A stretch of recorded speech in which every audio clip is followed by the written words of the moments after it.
Beta bread செய்ய தேவையான பொருட்கள் என்னென்னு பார்த்துடலாம்.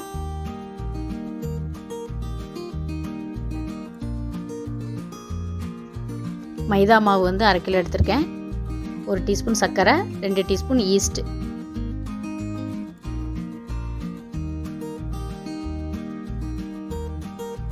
முதல்ல 1 டம்ளர் வார்ம் வாட்டர் எடுத்திருக்கேன். அதில் வந்து நம்ம ஈஸ்ட் ஊற வைக்க போகிறோம்.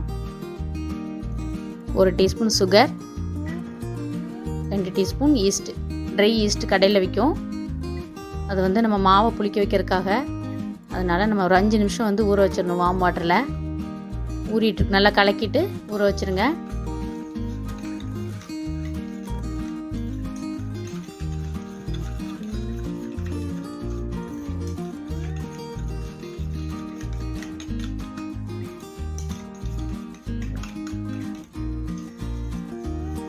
நல்லா எல்லா பக்கமும் கலந்து விடுறேன். 5 நிமிஷம் ஊறட்டும். இப்போ மாவு பிசைஞ்சிடலாம். நான் ஊற வச்சுருக்கிறத எடுத்து வச்சுருக்கேன். மாவுக்கு தேவையான உப்பு ஆட் பண்ணிடலாம். 2 டீஸ்பூன் எண்ணெய் சேர்த்துக்கலாம்.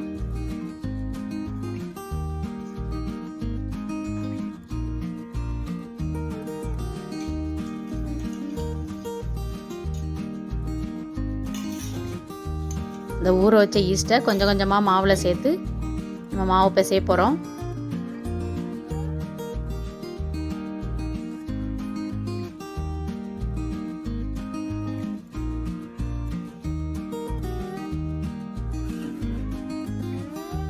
நல்லா உப்பெல்லாம் எல்லா பக்கமும் வர மாதிரி கலந்து விட்டுக்கணும்.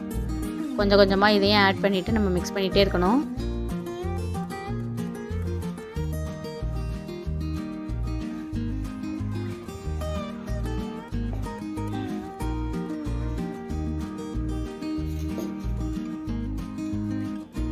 எல்லாத்தையும் நான் ஆட் பண்ணிட்டேன்.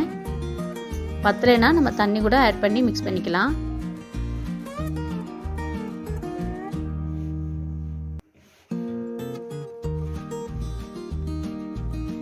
பாருங்கள் பத்தலை, அதனால் நான் கொஞ்சம் தண்ணி தெளிச்சுக்கிறேன். சப்பாத்தி மாவு பதத்துக்கு நல்லா பிசைஞ்சிடணும்.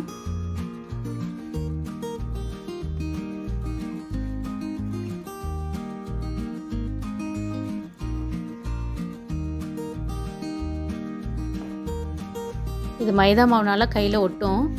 அதனால் ஒரு 10 நிமிஷத்துக்கு நம்ம நல்லா அமுக்கி அமுக்கி பிசைஞ்சிட்டே இருந்தோம்னா கையில் ஒட்டாமல் நல்லா வந்துடும்.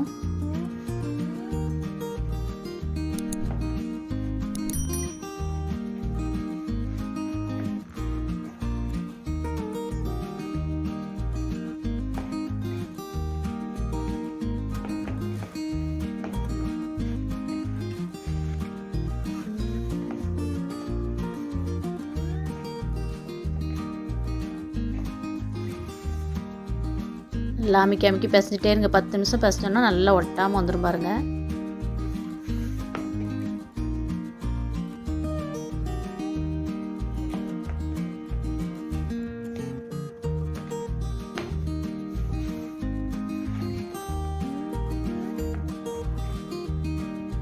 இந்த பீட்டா பிரெட் வந்து நம்ம ஷவர்மா செய்ய யூஸ் பண்ணிக்கலாம்.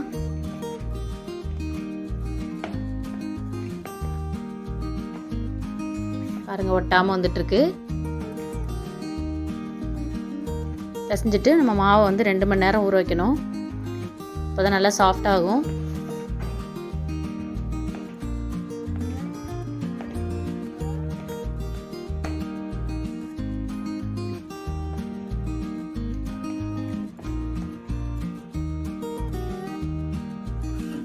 மேலே வந்து காயாமல் இருக்கிறதுக்காக 1 டீஸ்பூன் எண்ணெய் ஊற்றுறேன். எண்ணெய் போட்டு நல்லா தொடச்சி விட்டுட்டு மூடி வச்சிடலாம். நல்லா 2 மணி நேரம் ஊறட்டும்.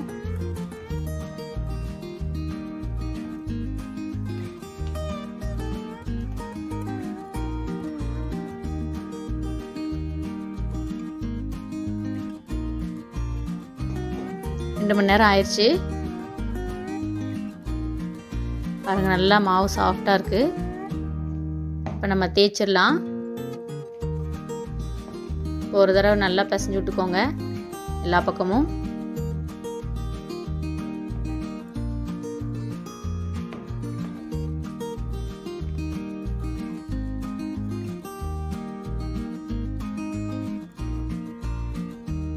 தேய்ச்சிடலாம். நான் சின்ன சின்ன உருண்டையாக உருட்டி வச்சுருக்கேன்.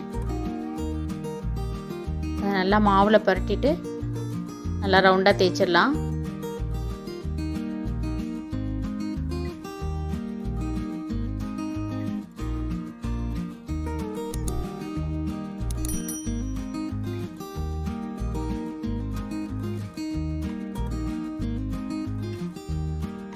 அதாவது பீட்டா பிரெட்டுக்கு வந்து ரொம்ப லேசாகவும் இருக்கக்கூடாது, ரொம்ப திக்காகவும் இருக்கக்கூடாது, மீடியமாக தேய்ங்க, கரெக்டாக இருக்கும்.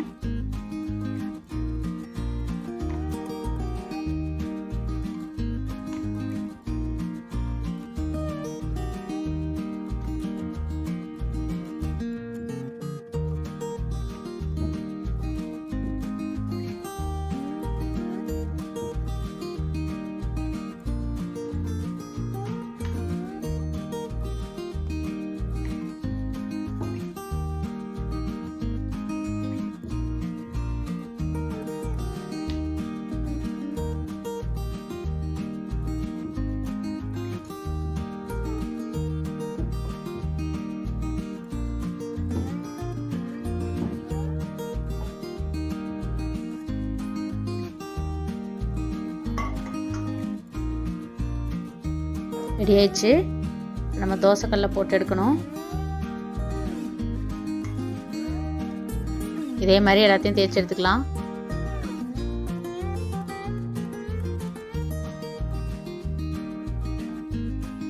அடுப்பில் தோசைக்கல்ல வைக்கிறேன். தோசைக்கல் வந்து நல்லா காயணும், நல்லா சூடானே தான் போடணும்.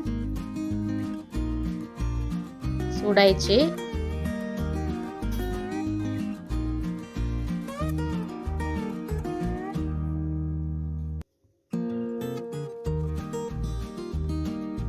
நம்ம எண்ணெயெல்லாம் ஆட் பண்ண வேண்டாம். அப்படியே பெரட்டி போட்டு நல்லா கரண்டி வச்சு தேய்ச்சிட்டு அப்படியே அமுத்தி விட்டோம்னா நல்லா எல்லா பக்கமும் புசுன்னு பொங்கி நல்லா பூரி மாதிரி வரும்.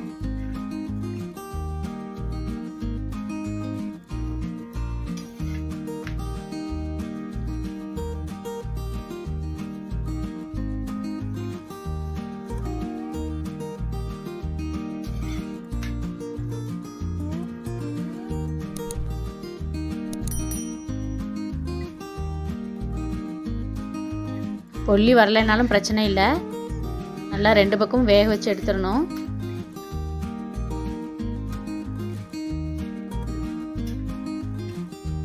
பாருங்க அப்படியே பொல்லி வருது.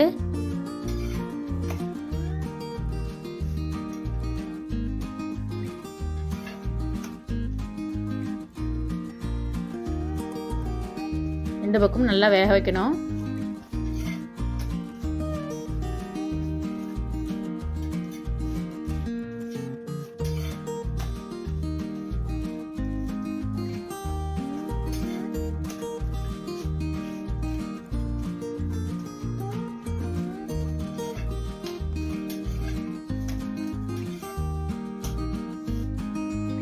ரெடி ஆயிடுச்சு, எடுத்துட்டேன். இதே மாதிரி எல்லாம் செஞ்சு எடுத்துடலாம்.